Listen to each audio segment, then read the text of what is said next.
Poin yang kedua, mendorong kepolisian negara Republik Indonesia dan instansi terkait untuk melakukan respon cepat dan tindakan tegas. Saya ringkas untuk poin yang ketiga.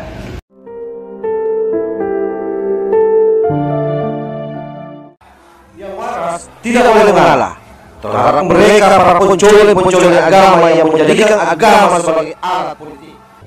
Assalamualaikum warahmatullahi wabarakatuh. Om Swastiastu, Namo Buddhaya, salam kebajikan. Kembali bersama Tolangi 9 dari Butapan di Talupi, Kabupaten Bulukumba, Provinsi Sulawesi Selatan.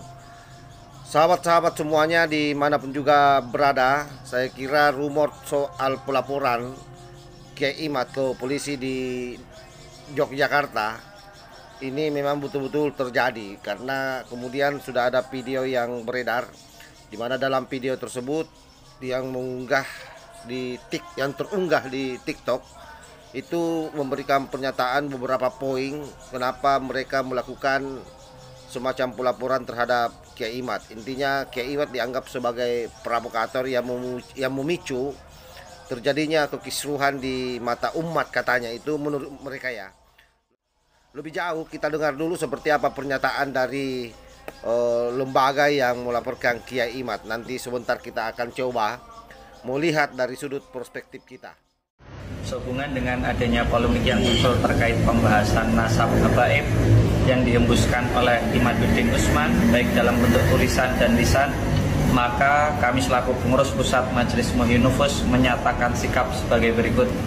1. Menolak dengan tegas pernyataan lisan dan tulisan dari Imaduddin yang telah disampaikan secara terbuka terkait salah seorang leluhur nasab habaib. Pernyataan ini berpotensi besar menimbulkan perpecahan di tengah umat Islam yang semakin meluas, tidak hanya di beberapa daerah di Indonesia, tetapi hingga ke mancanegara. Berbagai respon di media sosial dengan ujaran kebencian adalah salah satu contoh kecil dampaknya. Potensi perpecahan juga terjadi antara kalangan habaib dengan ulama, kiai, santri, hingga kalangan umat Islam yang awam. Secara nyata kini sudah mulai terlihat adanya disharmoni dan bibit pecah belah umat. 2. Imaduddin adalah tokoh masyarakat dan masuk dalam jajaran pengurus aktif Nahdlatul Ulama dan MUI yang semestinya dapat menjadi teladan bagi masyarakat dan menjaga kondusivitas di kalangan umat Islam. Tindakannya justru sangat mencederai harga diri ulama dan organisasi Islam. Ceramahnya menyinggung nasab habaib sangat provokatif. Perbuatan ini telah menghina habaib dan sejatinya mempermalukan guru-gurunya serta para ulama pendahulu NU. Padahal para ulama khususnya di kalangan NU sejak dahulu sudah sangat masyhur menunjukkan sikap menghormati dan memuliakan para habaib. Membahas nasab habaib seperti cara Imaduddin sangatlah tercela dan tidak menunjukkan etika yang baik sebagai seorang tokoh masyarakat. Semestinya Imaduddin melakukan diskusi secara terbatas dengan orang-orang yang berkompeten, melakukan tabayun atau dengan cara-cara lain yang lebih beretika dan menunjukkan akhlakul karimah. Apalagi persoalan nasab adalah urusan internal keluarga kalangan habaib. Perbuatan Imaduddin tentu ada kecenderungan kepada rasisme. Ditambah lagi saat ini adalah tahun politik, menjaga keharmonisan, persatuan dan kesatuan harus diutamakan. Poin yang kedua, Islam yang semakin meluas tidak hanya di beberapa daerah di Indonesia, tetapi hingga ke mancanegara. Berbagai respon di media sosial dengan ujaran kebencian adalah salah satu contoh kecil dampaknya. Potensi perpecahan juga terjadi antara kalangan habaib dengan ulama, kiai, santri, hingga kalangan umat Islam yang awam. Secara nyata kini sudah mulai terlihat adanya disharmoni dan bibit pecah belah umat. 2. Imaduddin adalah tokoh masyarakat dan masuk dalam jajaran pengurus aktif Nahdlatul Ulama dan MUI yang semestinya dapat menjadi teladan bagi masyarakat dan menjaga kondusivitas di kalangan umat Islam. Tindakannya justru sangat mencederai harga diri ulama dan organisasi Islam. Ceramahnya menyinggung nasab habaib sangat provokatif. Perbuatan ini telah menghina habaib dan sejatinya mempermalukan guru-gurunya serta para ulama pendahulu NU. Padahal para ulama khususnya di kalangan NU sejak dahulu sudah sangat masyhur menunjukkan sikap menghormati dan memuliakan para habaib. Membahas nasab habaib seperti cara Imaduddin sangatlah tercela dan tidak menunjukkan etika yang baik sebagai seorang tokoh masyarakat. Semestinya Imaduddin melakukan diskusi secara terbatas dengan orang-orang yang berkompeten, melakukan tabayun atau dengan cara-cara lain yang lebih beretika dan menunjukkan akhlakul karimah. Apalagi persoalan nasab adalah urusan internal keluarga kalangan habaib. Perbuatan Imaduddin tentu ada kecenderungan kepada rasisme. Ditambah lagi saat ini adalah tahun politik, menjaga keharmonisan, persatuan dan kesatuan harus diutamakan. Poin yang kedua, mendorong kepolisian negara Republik Indonesia dan instansi terkait untuk melakukan respon cepat dan tindakan tegas.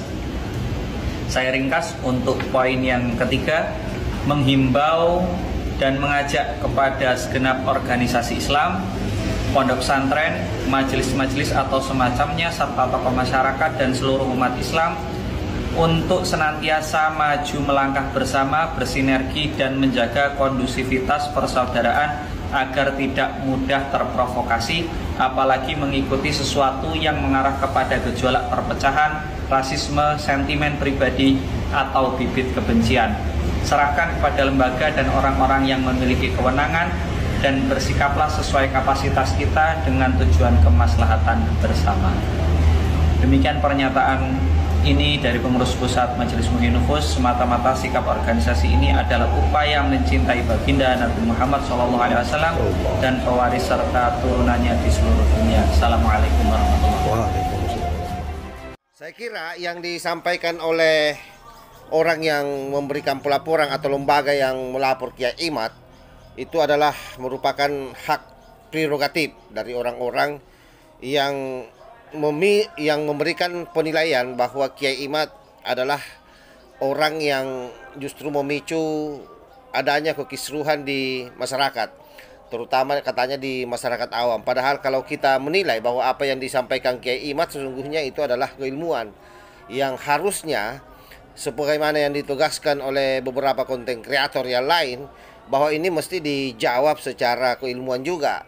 Harusnya ada penelitian yang sama yang dilakukan oleh orang-orang yang merasa nasabnya itu dicurigai palsu, bukan kemudian justru mendorong atau membangun skenario pelaporan terhadap kepolisian, karena pasti ini tidak akan menyelesaikan masalah, justru kemudian memperkisru, memperdalam luka yang terjadi di kalangan para oknum yang merasa cucu Nabi tetapi kemudian diragukan berdasarkan hasil penelitian Kiai Imad. Karena itu siapapun saya kira di dalam negara kesatuan Republik Indonesia ini, kalau bicara soal nasab Nabi besar Muhammad SAW, itu sesungguhnya sudah bukan lagi personal. Kenapa? Karena Nabi besar Muhammad SAW merupakan tokoh sentral yang semua orang merasa memiliki Nabi besar Muhammad SAW, sehingga harus nasabnya itu dimurnikan betul-betul. Kita berupaya keras menjaga kesuciannya.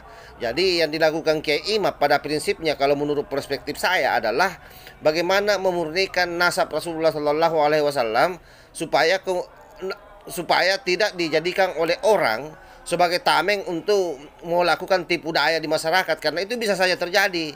Oleh karena itu tetap saya kira Kiai Imad akan mengikuti pelaporan ini, dan kita berharap nanti akan terungkap semakin jelas di pengadilan sesungguhnya siapa yang benar dan siapa yang salah dalam proses pengungkapan nasab ini. Karena sekali lagi ini bukan nasab orang yang biasa, tapi ini nasab Rasulullah SAW, sehingga sekali lagi harus kita jaga kemurniannya. Wallahul muwaffiq ila aqwamit thariq. Wassalamualaikum warahmatullahi wabarakatuh.